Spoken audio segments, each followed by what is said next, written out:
Gli amici della musica hanno presentato questa mattina il loro nutrito programma. In realtà gli amici della musica si muovono con 70 e più concerti annuali, ma la presentazione della stagione concertistica, e noi siamo qui con la professoressa Luisa Sello, è una presentazione particolare perché richiama i 101 anni di lavoro di questo istituto che ha fatto la storia e che sta facendo ancora la storia non soltanto della città di Udine, ma che possiede un profilo internazionale. E allora io lascio immediatamente la parola alla professoressa Luisa Sello, che ci presenta appunto questo qualificato programma che anche quest'anno poi si svolge con questa particolarissima attività di cominciare al 1922, proprio per ricordare il 1922, che è il primo anno in cui la stagione concertistica prese forma. Gli amici della musica sono insomma un'istituzione che la città di Udine, che la regione Friuli-Venezia Giulia non possono non conoscere. Ma per dare ulteriori racconti su questa realtà sentiamo la professoressa Sello. Grazie. Sì, in effetti abbiamo superato il secolo, 101 anni sono tante stagioni concertistiche che si sono avvicendate in tutto questo periodo con la unica interruzione della seconda guerra mondiale per 2 anni.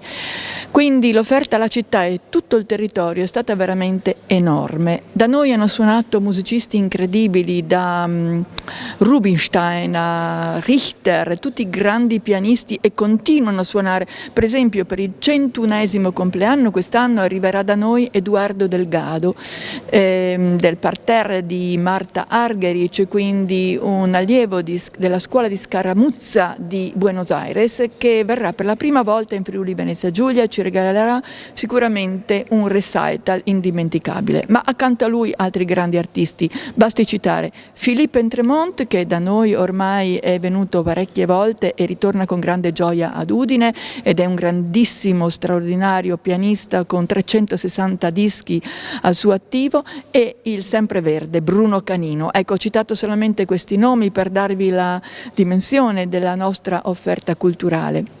Offerta culturale che si svolge sia al Teatro Palamostre di Udine, con inizio al 19 e 22, proprio per ricordare l'anno di nascita della società, e sia alla Sala Iace. Questa è una novità, Sala Iace che sarà rinnovata e sarà aperta al pubblico proprio come una sala da concerto, dove rimarrà fisso il nostro pianoforte storico acquistato dai cittadini udinesi nel 1961, uno Steinway Gran Coda da concerto, unico in regione ma anche tra i pochi esemplari in tutta Italia. Questo pianoforte sarà lasciato appunto in Sala Iace a disposizione degli eventi che si susseguiranno.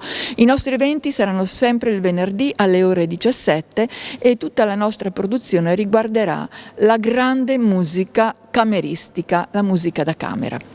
La regione Friuli-Venezia Giulia, il Comune Udine giustamente sostengono queste iniziative da sempre. Certo, Comune di Udine, Regione Friuli-Venezia Giulia, Fondazione Friuli e anche il Ministero dei Beni Culturali. Oltre a tantissimi sponsor e tantissime sinergie con l'Università degli Studi di Udine, con la Fondazione Renati, con la Filologica Friulana, con l'ERT, ente regionale teatrale. Non ultima l'Accademia Tiepolo. E non ultima, e questo stavo per dire, la New Entry Accademia delle Belle Arti Tiepolo. Un momento così significativo come questa stagione concertistica, lo chiamo momento, necessita di un supporto anche di tipo operativo, e il supporto operativo, e voglio essere chiaro fino in fondo e dico finanziario, è offerto con attenzione come sempre dalla Fondazione Friuli. E la Fondazione Friuli è lieta di sostenere l'attività degli Amici della Musica e praticamente lo fa da sempre, da moltissimi anni, a fianco di questa associazione, perché crede nel tipo di proposta culturale che gli Amici della Musica offrono, non solo per una ricchissima stagione concertistica proposta ogni anno, ma soprattutto anche per questi progetti formativi per i più giovani e per le varie attività che creano collegamenti, sinergie con il territorio, e quindi sono volano anche di attività non solo culturali ma anche di tipo economico. Sì, ecco, io credo che la Fondazione insista molto sul supporto alle attività più giovani, alle attività nell'ambito delle quali il movimento giovanile è più presente. Infatti, perché proprio l'aspetto formativo, l'aspetto di coltivare queste propensioni dei giovani è un elemento su cui la Fondazione si focalizza in progetti come questo, in altri ambiti, ma soprattutto pensati per il futuro di chi appunto opererà e rimarrà nella regione portando la sua crescita culturale a compimento. Anche l'ente regionale teatrale supporta questo momento e continua a chiamarlo momento, questa stagione concertistica, e noi siamo insieme a Renato Manzoni, che rappresenta un punto di riferimento solido e inossidabile dell'ente regionale teatrale. Grazie. Grazie. Sì, noi da 2015 siamo stati riconosciuti circuito multidisciplinare, quindi organizziamo concerti e iniziative di danza, e la prima partnership proprio nel 2015 a cui abbiamo pensato è stata quella con gli Amici della Musica, che è veramente un'organizzazione prestigiosa e che propone concerti di grandissima qualità. Noi ne organizzeremo 2 e che saranno a marzo e aprile, tra l'altro uno col maestro Canino che conoscevo benissimo anch'io, e offriamo delle proposte artistiche del direttore Sello, che è veramente una eccellenza in questo campo, e tra l'altro si sta concludendo in questi giorni l'iniziativa al Castello, ma che di fatto si tiene al Palamostre, e il 2 ottobre pomeriggio avremo anche un altro concerto dell'ERT in quella giornata insieme agli Amici della Musica con l'Accademia Naonis. Grazie, buon lavoro. L'occasione all'interno di questa splendida struttura Liberty mi rende responsabile di rendere omaggio al grande studioso che ci ha lasciato da qualche giorno, Licio Damiani, che proprio sul Liberty ha realizzato moltissimi studi. Una parte importante della sua vita di studioso è avvenuta sulla ricerca del Liberty, e il ricordo di Licio Damiani accompagna molti di noi che viviamo questa città e questa nostra regione. Per me suonare Grieg nella mia città con l'orchestra della regione, a cui tra l'altro rivolgo i miei più sinceri e sentiti complimenti per il divenire una ICO, è veramente un onore e un piacere. Quindi il 14 novembre suonerò il concerto di Grieg con la FVG Orchestra al Teatro Palamostre, e mi esibirò anche con alcuni brani di Garzoni, di cui veramente sono molto onorato, che sono andato con Luisa a scoprire alla Società Filologica Friulana. È stato anche molto divertente diciamo, constatare tutta la produzione dei compositori friulani, in particolare Garzoni, che ne è rappresentante, e quindi sarà veramente un piacere e un onore. Sono Giulia Carlutti, flautista friulana, e sono molto onorata di partecipare alla stagione degli Amici della Musica il 1° marzo con l'ensemble, l'Epix Ensemble, e Decimino, che ho costituito alla fine del primo lockdown.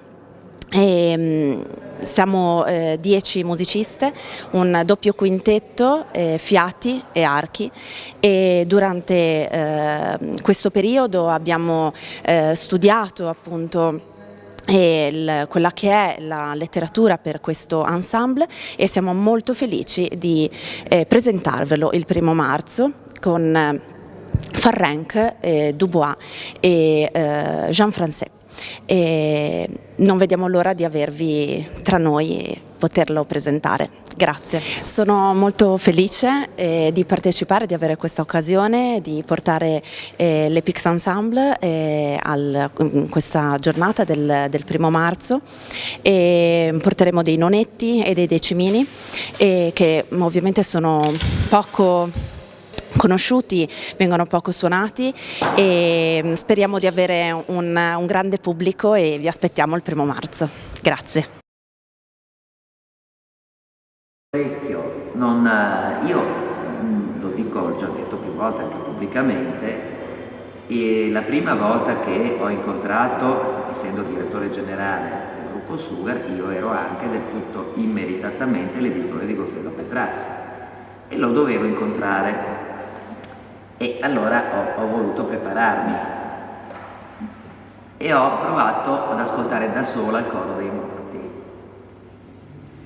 Non ne sono venuta fuori, non capivo la tonalità. Io poi sono una che adesso lei non riesce. Io amo molto la musica barocca, per esempio.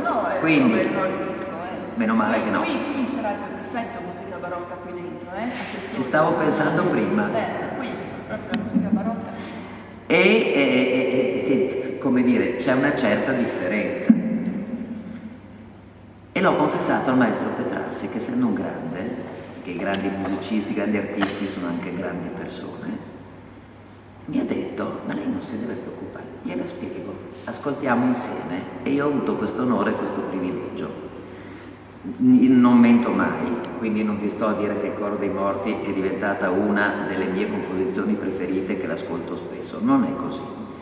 Ogni tanto però mi capita di ascoltarlo, adesso so cosa ascolto, e certo che però non tutti, Petrassi poverino è morto anche se aveva già una certa età e quindi non lo potrebbe fare comunque, ma non è che a tutti può essere dato di avere la spiegazione di un musicista,